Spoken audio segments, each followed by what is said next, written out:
thank you all for remembering me in my sickness and praying for me.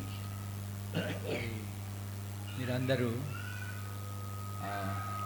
నా కొరకు నా యొక్క బలహీన పరిస్థితిలో రోగం పరిస్థితిలో మీరందరూ మా కొరకు చేసిన ప్రార్థనలన్నిటి కొరకే మీకు కూడా నేను ఎంతో కృతజ్ఞుడై ఉన్నాను. We thank God for the way God was having compassion on us. ఎందుకంటే ప్రభు మా మీద కృప చూపినందుకే మేము ఎంతో కృతజ్ఞులమై The ఉన్నాం. prayers have been abundantly answered. మరి ప్రార్థనలన్నీ ప్రభు సమృద్ధిగా ఆలకించి ఉన్నాడు. So we are thankful to God for everything He does in our life.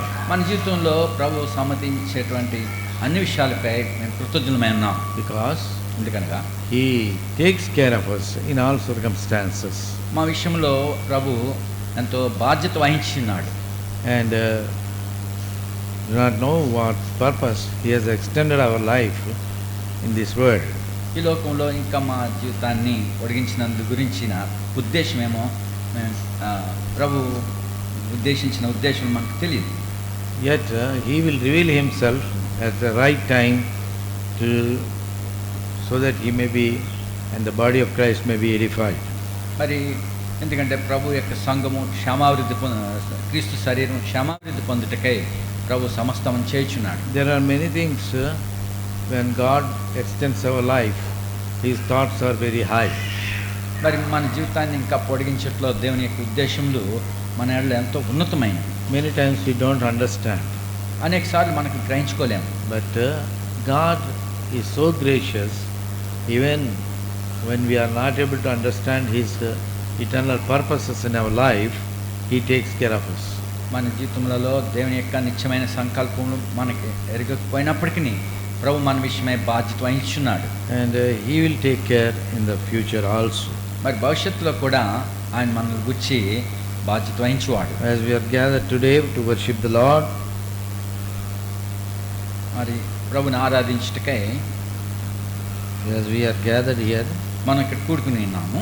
and we shall see some portions of the Word of God to inspire us to worship Him. మరి ప్రభువును ఆరాధించుటకే ప్రేరేపించేటువంటి కొన్ని లేఖనాలు మనం చూద్దాం. Psalm 111. Keerthana 111. We shall once again read this portion alternatively, మరొకసారి ఈ కీర్తనను మార్చి చదువుదాం. because many of you are not present when we have read మరి in the ఎందుకంటే beginning. ఈ వాక్య భాగాన్ని మనం మొదట చదివినప్పుడు మీలో అప్పటికి మీరు అనేక రాలేదు.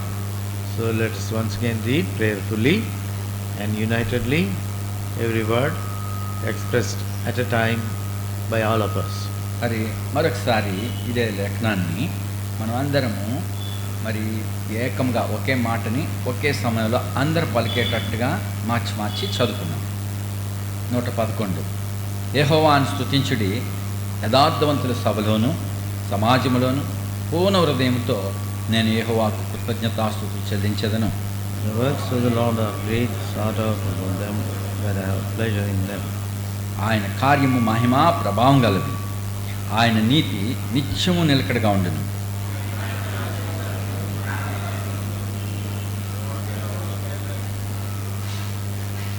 తన యందు భయభక్తులు గల వారికి ఆయన ఆహారం ఇచ్చి ఉన్నాడు, ఆయన నిత్యము తన నిబంధన జ్ఞాపకం చేసుకొను.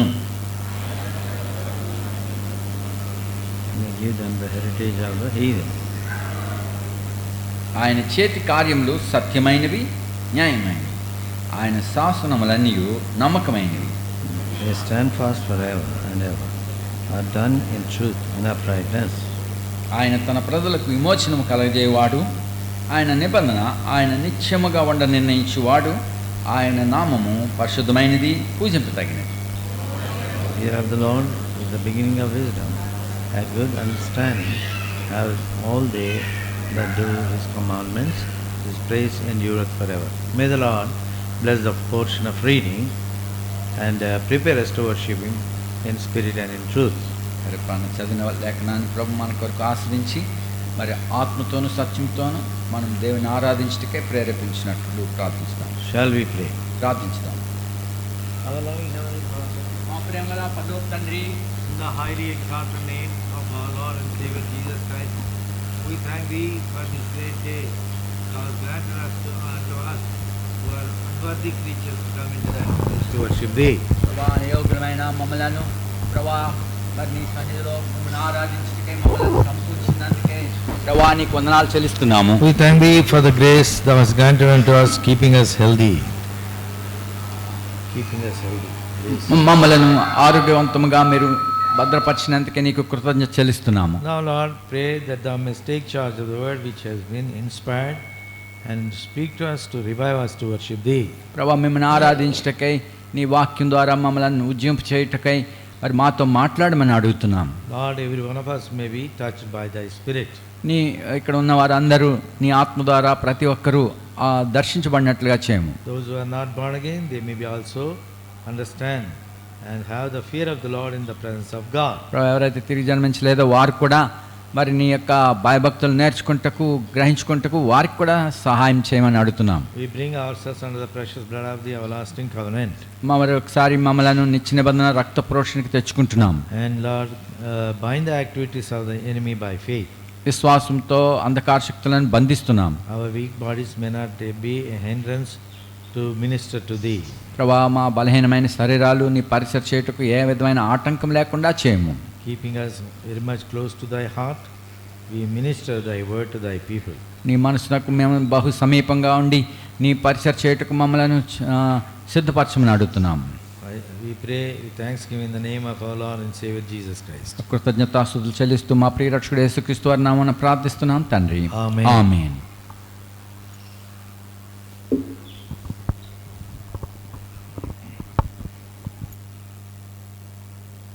Psalmist David has many experience in his life.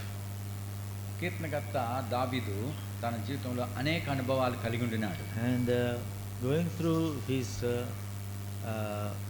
experiences, he sang these songs. తన యొక్క అనుభవాల గుండా తాను వెళ్తున్నప్పుడు ఈ పాటలు అతడు పాడినాడు. By experiencing God. మరి దేవుని యందు తన అనుభవాన్ని అనుభవించి See what he says ఏమంటాడు in the first two verses, రెండో వచనంలో 1 and 2. 1-2 వచనాల్లో యెహోవాను స్తుతించుడి, యథార్థవంతుల సభలోను సమాజంలోను పూర్ణ హృదయంతో నేను యెహోవాకు కృతజ్ఞతాస్తుతులు చెల్లించెదను. యెహోవా క్రియలు గొప్పవి, వాటి యందు ఇష్టము గల వారందరూ వాటిని విచారించుదురు. See, he says, I will praise the Lord. I will praise the Lord with whole heart.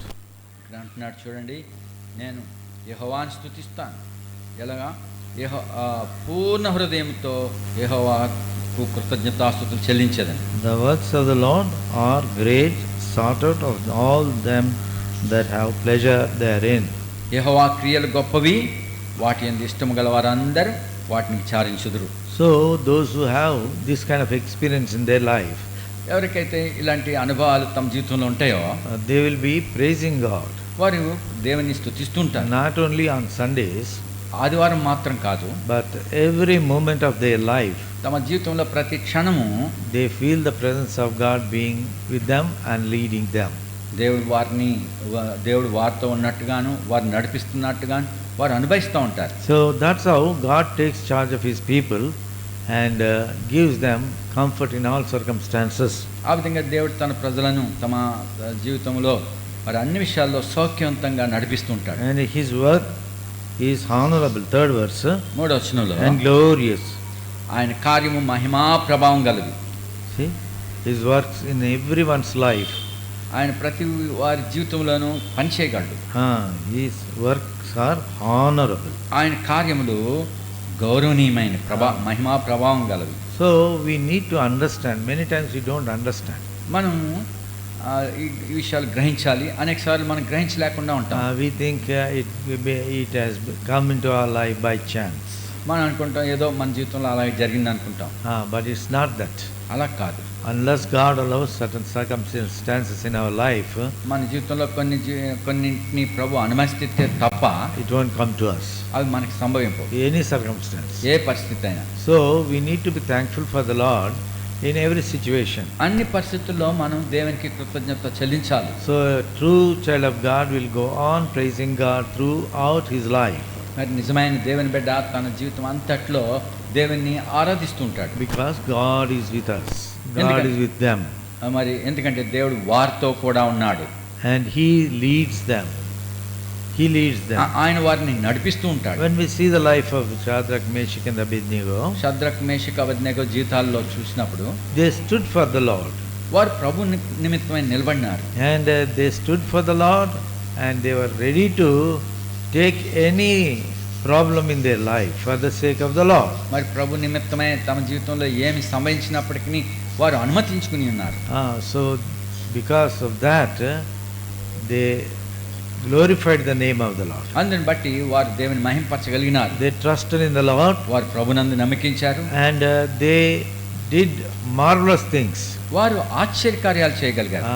See, because they know their God is a living God, వారు తమ సజీవుడగు దేవుని వారు ఎరుగుదురు కాబట్టి they stood for the sake of God's glory. వారు ప్రభు నామ మహిమ కొరకు నిలబడినారు. All the kingdom of Babylon was Babylon. shaken because of their stand. మరి వారు తీసుకున్నటువంటి నిర్ణయాన్ని బట్టి బబులోను సామ్రాజ్యం అంతయు మరి కదిలింపబడి They showed that God is with us in every circumstance. వారు తమ జీవితంలో ప్రతి పరిస్థితిలోనూ దేవుడు వారితో ఉన్నాడని నిరూపించినారు. And they were thrown into the fiery furnace వారు తీవ్రమైన అగ్నిగుండం గుండా వెళ్ళవలసి వచ్చినప్పుడు and they happily accepted it. దాన్ని సంతోషంగానే అంగీకరించారు. And when they fell into the fire, ఆ అగ్నిలో పడవేయబడినప్పుడు only the fire helped them to deliver them from their bondages. మరి ఆ యొక్క అగ్ని కేవలం ఆ బంధకాలను మాత్రం త్రుంచివేయటానికి సహాయపడింది. Not even the smoke, the smell of the smoke was found upon their garments. మరి వారి వస్త్రాల మీద కనీసం ఆ పొగవాసన లేదు. So, and the Lord was with them. ఎందుకనగా ప్రభు వారితో కూడా ఉన్నాడు. They were not running, they are not crying in the fire, వారు మరి అందులో ఎడుతూ పరిగెట్టలేదు కానీ but they were walking అందులో నడుస్తూ ఉన్నారు. as if they are walking in a cool place. ఏదో చల్లని ప్రాంతంలో నడుచుకుంటున్నట్టుగా నడిచారు. So those who have that trust in the Lord will ever be praising God in all circumstances. అట్టి నమ్మిక దేవుని యెడల కలిగిన వారు ప్రతి పరిస్థితుల్లోనూ దేవుని ఆ రీతిగా మహింపరుస్తారు. So God takes us through many difficult circumstances so that He may prove Himself to be faithful God and a living God, Almighty God. మరి మనలను ప్రభు అనేక పరిస్థితులు గుండా నడిపించినప్పుడు తాను సజీవుడగు దేవుడుగాను మరి సర్వశక్తి గల దేవుడుగాను తను మన యెడల నిరూపించుకుంటూ ఉంటాడు. So these kind of things will be experienced only through to those who are truly born again. వీటి అనుభవాలు నిజంగా తిరిగి జన్మించిన వారిలో కనబడతాయి. They are ready to obey God in everything. వారే మరి అన్ని విషయాల్లో ప్రభుకి లోబడి ఉంటారు. Those who are not having proper understanding about the new birth, మరి నూతన జన్మానుభవానికి వచ్చిన సరైన గ్రహింపు లేని వారు they want to fulfill their thoughts and their pleasures, showing that that is from the Lord.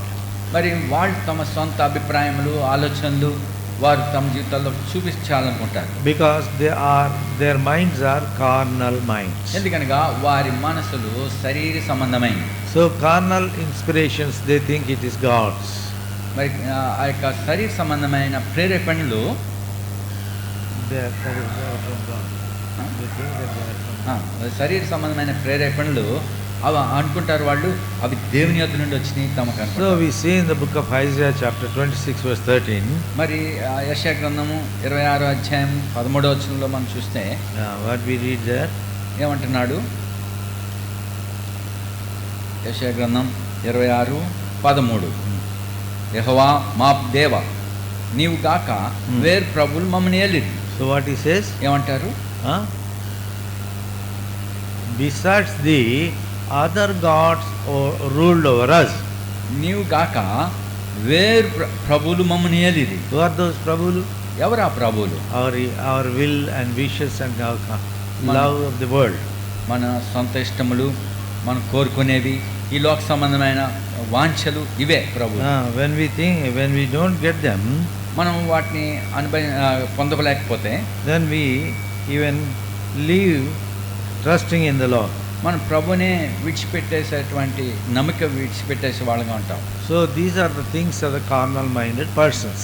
మరి ఇలాంటి ఇవే శరీర సంబంధమైన వారి యొక్క ఆలోచనలు అంటే Many people come to the Lord for the sake of these worldly comforts. మరి అనేక మంది ఇలాంటి లౌకికమైన సౌఖ్యముల కొరకే వారు ప్రభు ఎద్దుకు వస్తూ ఉంటారు. They don't understand the eternal purpose of God in their lives. వారి జీవితంలో దేవుని యొక్క నిత్యమైన సంకల్పమును వారు ఎరగరు. They are inspired by their mind.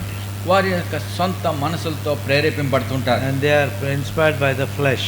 వారి సొంత శరీరముల ప్రేరేపణలో ఉంటారు. They are depend upon their self-righteousness. వారి స్వనీతి మీదనే వారు ఆధారపడుతుంటారు. They are proud. వారు గర్విష్ఠులుగా ఉంటారు. And they'll not be able to please God. వారు ప్రభుని సంతోషపెట్ట నేరరు. The Lord Jesus Christ's life, ప్రభువైన యేసుక్రీస్తు వారి జీవితంలో we don't find anything being done in his life for the pleasure of this world. మరి ప్రభువైన యేసుక్రీస్తు తన జీవితంలో ఈ లోకంలో తన యొక్క సౌఖ్యముల కొరకైన ఆలోచనలు ఆయన కలిగి లేడు. He was very much perfect. ఆయన ఎంతో పరిపూర్ణంగా ఉన్నాడు. So we need God the Father needs that we should come into his nature. మరి ఆయన యొక్క స్వభావం కొరకై మనం దేవుని యొక్క సహాయం కోరుకున్నారు. And those who don't understand this, ఈ సంగతులను గ్రహించుకున్నవారు they will think only upon their own thoughts and their own determinations. They will be depending upon their own determinations. వారు తమ యొక్క సొంత నిర్ణయాల మీద ఆలోచనల మీద ఆధారపడుతూ ఉంటారు. They don't depend upon God. వారు దేవుని యందు ఆధారపడరు. The Lord Jesus Christ said to his disciples, మరి ప్రభు తన శిష్యులకు చెప్తున్నప్పుడు what did he say? ఏమంటాడు? If anyone wants to follow me, ఎవడైనాను నన్ను వెంబడింపగోరినేళ్ళ 16th chapter of Matthew's Gospel, మత్తయి సువార్తలో 16వ అధ్యాయంలో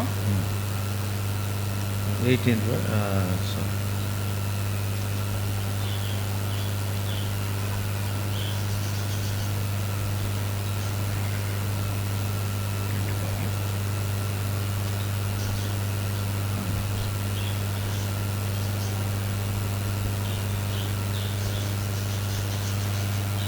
read verse 24. 24వ వచనం నుండి. అప్పుడు యేసు తన శిష్యులను చూచి, ఎవడైనాను నన్ను వెంబడింపగోరినేళ్ళ తను తాను ఉపేక్షించుకుని తన సిలువనెత్తుకుని నన్ను వెంబడింపవలను. What do you mean by ఉపేక్షించుకొనుట? ఉపేక్ష అంటే ఏంటి? He must deny his things which he have in his mind. తన యొక్క మనసులో ఉన్నటువంటి విషయాల గురించి తాను మరి ఉపేక్షించుకున్నాడు. I am nothing. నేనేమి కాను. I don't have any will for myself. మరి నా కోసమైన నిర్ణయాలు నాకేం కలిగిలేను. I want to do the will of the Father. నేను తండ్రి యొక్క చిత్తమును చేయగోరుతున్నాను. So all our desires and our likes and dislikes must be crucified. నా ఇష్టాలు నా అయిష్టాలు కూడా మరి అది సిలువేయబడాలి. So what we think right may not be right in the sight of God. మరి మనం అనుకునేటువంటి సరైనది అనుకునేటిది దేవుని దృష్టిలో సరైనది కాకపోవచ్చు. And what we think it is good for me may not be good in the sight of God.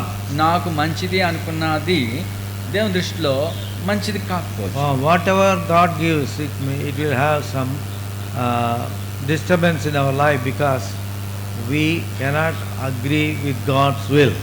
మరి మన జీవితంలో ఏదైనా కలవరకరమైనది ఉంటే అంటే దేవునితో మరి మన మనసు సమతగా లేదు. So we rebel. అందుకే we rebel. తిరుగుబాటు చేస్తారు. Rebellion. తిరుగుబాటు. What is said about rebellion? తిరుగుబాటు గురించి ఏం చెప్పబడింది? First Samuel. మొదటి సమూయేలు గ్రంథంలో 15th chapter. 15వ అధ్యాయము మొదటి సమూయేలు.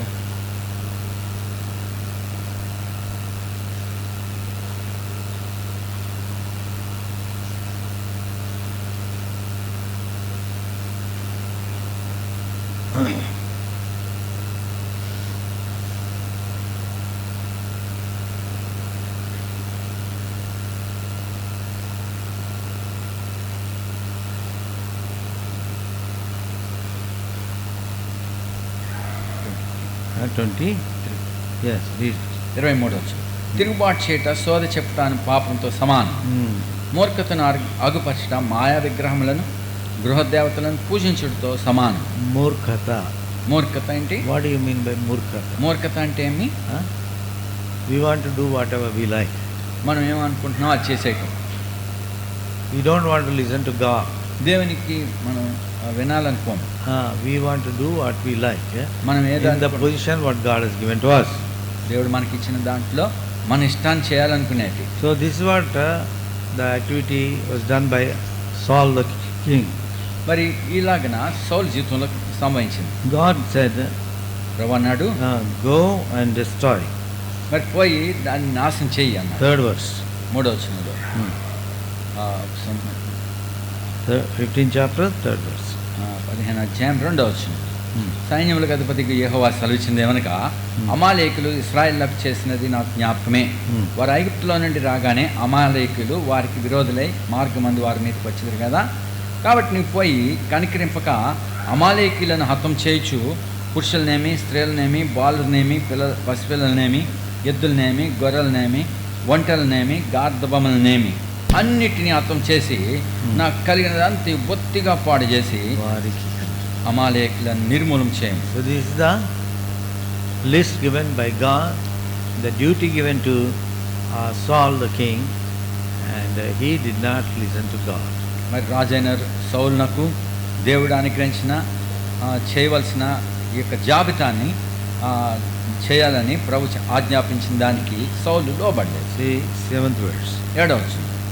తర్వాత సౌలు అమాలేకులను అవిలా నుండి ఐగుప్తు దేశ మార్గమందున్న షూరు వరకు తరిమి హతం చేసి అమాలేకుల రాజైన అగగును ప్రాణంతో పట్టుకుని జనులందరినీ కత్తి చేత నిర్మూలన చేశాను. See, he set aside. అతడు అతన్ని కాపాడినాడు. King Agag, అగాగీడైన ఆ రాజుని.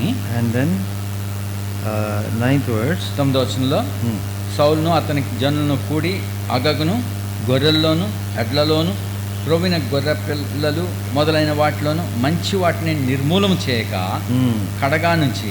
Did God say that? Did God said that? దేవుడు అలా చెప్పినాడా? He said destroy everything. ప్రభు అన్నాడు అన్నిటినీ నిర్మూలన చేయాలి. Good or bad. మంచి అయినా సరే చెడ్డ అయినా సరే. Because ఎందుకంటే they have attacked you and caught weakness of you and made me to slaughter you. Made me to punish you. మరి దేవుడు అతన్ని slaughter everything. అన్నిటినీ నిర్మూలన చేయి. But he did not do it. అయితే అతను అన్ని చేయలేదు. He kept back something along with the people and set aside. మరి కొన్నిటిని ప్రజలతో పాటు కొన్నిటిని అతడు పక్కన పెట్టుకున్నాడు. So that's how he brought in his life curse of God. మరి అతని జీవితంలో దేవుని యొక్క శాపాన్ని తెచ్చుకున్నాడు. So he handled the man of God also. మరి అతడు దైవజనుడు కూడా మరి ముట్టినాడు. He caught hold of you. Don't come. ఆయన పట్టుకున్నాడు. Honor me before the people. మరి ప్రజల ముందు నన్ను ఘనం పెరచు. He did not honor God among the people. అతడు దేవుని ప్రజల ఎదుట గణపరచలేదు. But he wants to be honored in the midst of the people of God. అయితే అతడు ప్రజల మధ్యలో నన్ను గణపరచు. This is the way many people do in their lives. అనేక మంది జీవితాల్లో ఎలాగే ఉంటుంది. So honor belongs to God. అయితే ఘనత ప్రభుదైనది. So we see in the 111th chapter. 111వ కీర్తనలో What we see that? మనం అక్కడ చూస్తున్నాము. 111లో 9th verse. 111 9వ వచనం. ఆయన తన ప్రజలకు విమోచనం కలగజేవాడు. ఆయన తన నిబంధన ఆయన నిత్యముగా ఉండ నిర్ణయించువాడు. ఆయన నామము పరిశుద్ధమైనది, పూజింపదగినది. So this word reverend belongs to God only. ఈ పూజింపదగినది రెవరెండ్ అనే మాట దేవునికి మాత్రమే చెందినది. This title given to God, the creator of heaven and earth. మరి ఈ యొక్క పదవి, ఈ యొక్క బిరుదు భూమిని ఆకాశంలో సృజించిన వానికే చెంది ఉన్నది. And nowhere we find that people in Israel calling themselves reverends.